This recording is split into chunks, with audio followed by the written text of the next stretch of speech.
భారతదేశంలో ప్రసిద్ధి చెందిన శైవ క్షేత్రాల్లో చేజర్ల కపోతేశ్వర స్వామి ఆలయం ఒకటి. గుంటూరు జిల్లా నకరికల్లు మండలంలో నరసరావుపేటకు సుమారు 30 కిలోమీటర్ల దూరంలో ఉన్న చిన్న గ్రామం ఇది.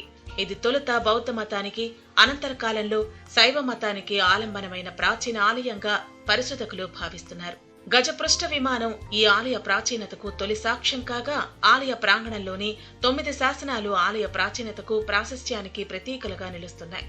బుద్ధుని జాతక కథల్లోని శివి జాతక కథకు ఈ ఆలయానికి సంబంధం ఉందని చరిత్ర పరిశోధకుల అభిప్రాయం. తనను ఆశ్రయించిన కపోతాన్ని రక్షించడానికి తన శరీరమందలి మాంసాన్ని కోసి ఇచ్చిన శివి చక్రవర్తి త్యాగగుణాన్ని ప్రస్తావించేదే శివి జాతక కథ.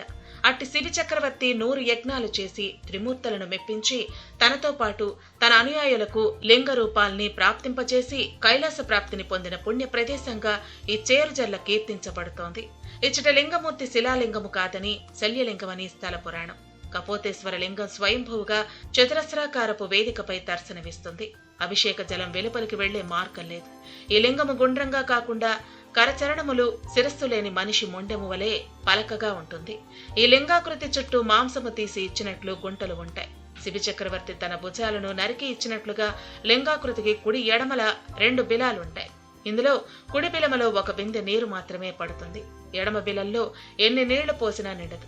ఈ ఎడమ బిలాన్ని నీటితో నింపే ప్రయత్నం ఒకసారి చేస్తే కొంతసేపటికి ఆ బిలం నుండి పొగ, మంటలు వచ్చాయని, అప్పుడు అపరాధ శాంతి చేశారని చెబుతారు. అంతేకాకుండా కుడి బిలంలో పోసిన నీరు మరుసటి రోజుకు పచ్చి మాంసపు వాసన వస్తుందని చెబుతారు. ఈ నీటిని ప్రతిరోజు కుంచెకోలతో తీస్తారట. అందుకే దీన్ని శల్యలింగంగా చెబుతారు. లింగానికి సహజ యజ్ఞోపవీతం కనిపిస్తుంది. శ్రీ స్వామివారికి ఎడమవైపు మండపంలో శ్రీ పార్వతీదేవి కొలువుతీరి ఉంటుంది. గ్రామానికి వాయువ్య దిశగా ఉన్న ఈ కపోతేశ్వర ఆలయం తూర్పు ముఖంగా ఉంటుంది. తూర్పును ఉన్న ఒకే ఒక ద్వారం పైన ఒక చిన్న గోపురం ఉంది. ఈ గోపురం అలంకరణలు లేకుండా సాదాగా ఉంది. స్తంభాలు, ద్వారబంధాలు కంచిలోని పల్లవ దేవాలయాలను పోలి చదరపు శీర్షభాగాలు కలిగి ఉన్నాయి. దేవాలయంలో నగర, వెసర, ద్రవిడ నిర్మాణ రీతులు మిళితమై ఉన్నాయి. చైత్రగృహం ప్రధాన చైత్యంపై కట్టినందున ఈ ఆలయ నిర్మాణాన్ని వాస్తుశాస్త్రంలో హస్తిప్రస్థ విధానం అంటారు.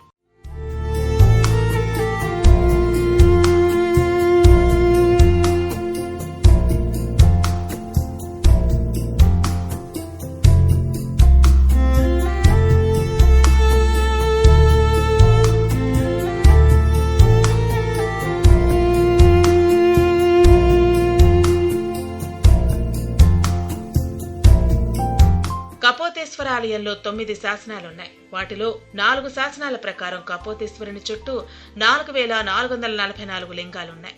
మరో 2 శాసనాలు 1069, 1087కు చెందినవి. 7వ శతాబ్దికి చెందినదని భావింపబడే మరొక శాసనం విషమసిద్ధి ఇచ్చిన కానుక శాసనం. తక్కిన 2 శాసనాలు చారిత్రకంగా చాలా ప్రాముఖ్యత కలిగినవి.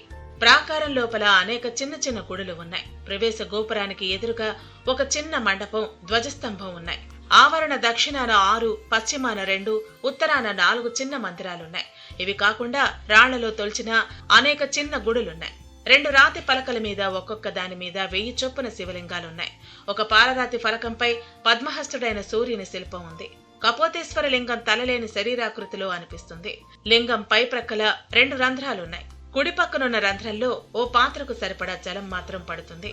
మరొక రంధ్రంలో ఎంత నీరు పోసినా గానీ తిరిగి రాదు. అన్ని శివాలయాల్లోనూ సాధారణంగా అభిషేక జలం బయటకు పోవటానికి గర్భగుడి ఉత్తర దిశలో ఒక మార్గం ఉంటుంది. కానీ ఈ ఆలయంలో అలా లేదు. గర్భగుడి గోడల బయట పక్క అలంకరణలు లేకుండా సాదాగా ఉంటాయి. గోడపైన ఓ పావురాయి బొమ్మ మాత్రం ఉంటుంది. ఈనాడు మేఘాల మల్లేశునిగా కొలవబడుతున్న లింగం ఇది కుమారస్వామి కొండకు పడమరగా 3 కిలోమీటర్ల దూరంలో ఉంది. ఇప్పటికీ ఈ ప్రాంతంలో వర్షాలు లేకపోతే పరిసర గ్రామస్తులు మేఘాల మల్లేశుని కొండకు వెళ్లి నవధాన్యాలతో పాయసము, పులగము తయారు చేసి కొండ చుట్టూతా పోసి జుర్రుతారు. వారు ఇంటికి చేరే లోపల భారీ వర్షం కురియటం నేటికి సత్యంగా ఈ ప్రాంతీయులు